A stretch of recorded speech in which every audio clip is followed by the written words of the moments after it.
Tu as passé ta vie à chercher quelque chose qui te dépasse, une présence, une force, une lumière capable de donner un sens à ce chaos que nous appelons l'existence. Tu as levé les yeux vers le ciel étoilé en te demandant si quelqu'un, là-haut, entendait le cri silencieux de ton âme. Tu es entré dans des églises, des temples, des mosquées.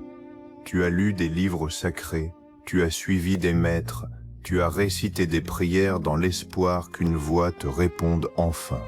Mais au fond de toi, dans le silence de tes nuits solitaires, une question lancinante n'a jamais cessé de te hanter. Pourquoi ce Dieu que je cherche avec tant de ferveur semble-t-il toujours aussi lointain, aussi inaccessible, aussi désespérément absent? D'après Carl Jung, la réponse à cette question est à la fois la plus bouleversante et la plus transformatrice que tu puisses entendre dans toute ta vie. Dieu n'est pas absent, il n'est pas lointain, il n'est pas caché derrière les nuages du ciel, il est enfoui dans les profondeurs de ta propre psyché. Et si tu ne le trouves pas à l'extérieur, c'est parce qu'il t'attend patiemment à l'intérieur, dans le sanctuaire inviolable de ton âme. Avant de poursuivre cette descente vers le divin intérieur, je veux que tu prennes une grande inspiration et que tu sentes cette présence mystérieuse qui vibre en toi à l'instant même où je prononce ces mots. Si tu veux éveiller ton esprit, écris ceci en commentaire. Je cesse de chercher Dieu à l'extérieur de moi. Nous avons été conditionnés depuis des siècles par une tradition religieuse qui a placé le divin dans un au-delà transcendant, dans un ciel lointain, dans un paradis promis après la mort pour les justes et les méritants. Cette séparation entre l'homme et Dieu, entre la créature et le Créateur, a creusé un abîme si profond dans la conscience occidentale que nous en sommes venus à nous percevoir comme des êtres fondamentalement coupés de notre source. D'après Carl Jung, cette coupure est la cause majeure de la névrose moderne, de ce mal-être diffus qui ronge l'âme contemporaine sans qu'elle puisse en identifier la cause. Nous avons projeté le divin si loin de nous que notre monde intérieur s'est vidé de toute sacralité, devenant un désert aride où résonne l'écho d'une absence que nous ne savons plus nommer. Mais Jung, en explorant les profondeurs de l'inconscient chez ses patients, a fait une découverte qui ébranle les fondements même de notre vision du monde. L'image de Dieu n'est pas une invention culturelle, c'est un archétype universel inscrit dans la structure même de la psyché humaine depuis la nuit des temps. Tous les peuples, toutes les civilisations, des plus primitives aux plus sophistiquées, ont spontanément produit des images du divin, parce que le divin est une réalité psychique objective qui cherche à se manifester dans la conscience. Le Dieu que tu cherches dans les livres et les rituels est d'abord une réalité vivante à l'intérieur de toi, une flamme qui brûle dans l'inconscient et qui ne demande qu'à illuminer toute ta vie consciente. Si tu veux éveiller ton esprit, écris ceci en commentaire. Je reconnais la présence divine gravée dans mon âme. Le concept central que Jung a développé pour parler de cette réalité intérieure est celui du soi, qu'il faut soigneusement distinguer du simple moi égotique qui se regarde dans le miroir chaque matin. Le soi n'est pas ta petite personnalité sociale, tes goûts, tes dégoûts, tes ambitions ou tes blessures. Le soi est le centre incandescent et régulateur de la psyché tout entière, l'archétype de la totalité, l'image de Dieu en l'homme.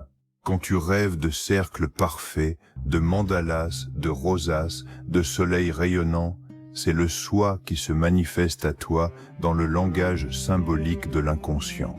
Quand tu vis une synchronicité bouleversante qui te donne le sentiment que l'univers entier conspire à ton éveil, c'est le soi qui orchestre cette rencontre miraculeuse entre le dedans et le dehors. Quand tu touches le fond de la dépression et que soudain, sans raison apparente, une force mystérieuse te relève et te remet sur le chemin. C'est le soi qui t'a saisi par la nuque pour te sauver de l'abîme. D'après Carl Jung, le soi est cette voix silencieuse qui te parle dans les grands rêves, cette main invisible qui te guide à travers les coïncidences, cette présence aimante qui ne t'abandonne jamais, même quand tu l'ignores ou la nies. Le soi est le Dieu intérieur, non pas un Dieu dogmatique aux commandements gravés dans la pierre, mais un Dieu vivant, organique, qui cherche à s'incarner dans la matière de ta vie, à travers tes joies, tes souffrances, tes échecs et tes triomphes. Si tu veux éveiller ton esprit, écris ceci en commentaire. Le soi divin habite au centre de mon être. Mais pour que cette flamme divine puisse grandir et illuminer toute ta vie, il faut d'abord affronter l'obstacle majeur qui se dresse entre ton ego et ton soi. Et cet obstacle, c'est l'ombre.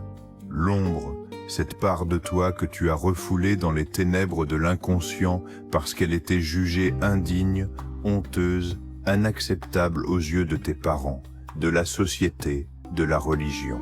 On t'a appris que pour être aimé de Dieu, il fallait être pur, parfait, sans tache, et tu as essayé désespérément d'atteindre cet idéal impossible en refoulant ta colère, ta sexualité, ton orgueil, ta révolte, tes doutes, tes désirs les plus sombres. Mais d'après Carl Jung, cette mutilation psychique est le plus sûr moyen de perdre le contact avec le divin. Car le soi est une totalité qui englobe la lumière et les ténèbres, le bien et le mal, le saint et le pécheur. Refouler son ombre, c'est refouler la moitié de son être. Et refouler la moitié de son être, c'est refouler la moitié de Dieu. Les grands mystiques l'ont toujours su. Pour trouver Dieu, il faut traverser l'enfer. Il faut descendre dans les profondeurs de sa propre noirceur. Il faut affronter le dragon qui garde le trésor. Le processus d'individuation, ce chemin vers la réalisation du soi, exige que tu cesses de vouloir être un ange désincarné, pour accepter d'être un être humain complet, capable de tenir ensemble dans une même main ta lumière la plus pure et ton obscurité la plus épaisse. Si tu veux éveiller ton esprit, écris ceci en commentaire. J'accepte mon ombre pour trouver ma lumière divine. La rencontre avec le divin intérieur n'est pas une expérience de paix douce et de béatitude éternelle. C'est d'abord une confrontation terrifiante avec le mystère absolu de l'être. Cette rencontre est ce que Rudolf Otto appelait le numineux, cette expérience du sacré qui est à la fois fascinante et terrifiante, attirante et repoussante, qui te remplit d'un sentiment de majesté écrasante, tout en te réduisant à ta plus humble petitesse. Dans la Bible, quand Moïse demande à voir la face de Dieu, Dieu lui répond « Tu ne peux pas voir ma face et vivre ». Cette parole millénaire contient une vérité psychologique profonde. L'ego ne peut pas survivre à la rencontre directe avec le soi sans s'effondrer, sans mourir pour renaître transformé. C'est pourquoi tant de gens fuient cette rencontre. Ils préfèrent les rituels rassurants, les croyances figées, les dogmes qui ne dérangent pas, plutôt que de s'exposer au feu ardent de la présence divine intérieure. Mais ceux qui ont eu le courage de traverser cette épreuve, les mystiques de toutes les traditions, les grands initiés, en sont ressortis radicalement transformés, non pas comme des êtres parfaits, mais comme des êtres entiers, capables de porter en eux la tension des contraires sans se déchirer. Ils ont découvert que le Dieu intérieur n'est pas un juge sévère qui condamne, mais une source infinie de compassion qui guérit, un feu qui consume les impuretés de l'ego pour révéler l'or pur de l'âme. Si tu veux éveiller ton esprit, écris ceci en commentaire. Je suis prêt à mourir à moi-même pour renaître en Dieu. Dans notre monde moderne désenchanté, où la science a chassé le mystère et où le matérialisme a effacé l'âme, la quête du divin intérieur devient un acte de résistance profonde, un soulèvement silencieux contre le non-sens ambiant. Nous avons perdu la capacité de percevoir le sacré dans la nature, dans nos rêves, dans les synchronicités, dans les profondeurs de notre propre psyché, parce que notre regard a été éduqué à ne voir que la surface mécanique des choses. La grande névrose de notre temps, cette angoisse flottante, cette dépression endémique, cette addiction aux écrans et au divertissement, est le symptôme d'une âme coupée de sa source divine. Le soi continue d'envoyer des signaux, des rêves, des coïncidences, des malaises, des symptômes physiques, des crises existentielles. Mais nous les ignorons ou nous les étouffons sous les antidépresseurs et les distractions. Pourtant, la flamme ne s'éteint jamais complètement. Elle brûle sous la cendre, attendant le moment où tu te tourneras vers l'intérieur pour la raviver. Chaque fois que tu te poses une question sur le sens de ta vie, chaque fois que tu ressens une nostalgie inexplicable pour quelque chose que tu ne peux nommer, chaque fois que tu te tiens en silence devant un coucher de soleil, un océan, une montagne et que tu pressens une présence invisible, c'est le soi qui t'appelle, c'est le Dieu intérieur qui te rappelle que tu es bien plus que ce corps périssable, bien plus que ce rôle social, bien plus que cette identité provisoire. Si tu veux éveiller ton esprit, écris ceci en commentaire.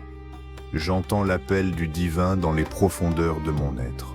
Le chemin vers le divin intérieur passe par une pratique que Jung appelait l'imagination active, cette faculté de dialoguer consciemment avec les figures de l'inconscient comme on dialoguerait avec des personnes réelles. La prière traditionnelle s'adresse à un Dieu extérieur, mais l'imagination active s'adresse au Dieu intérieur. Elle ouvre un canal de communication directe avec le soi à travers les images, les symboles, les voix intérieures qui émergent spontanément quand l'ego accepte de se mettre en retrait.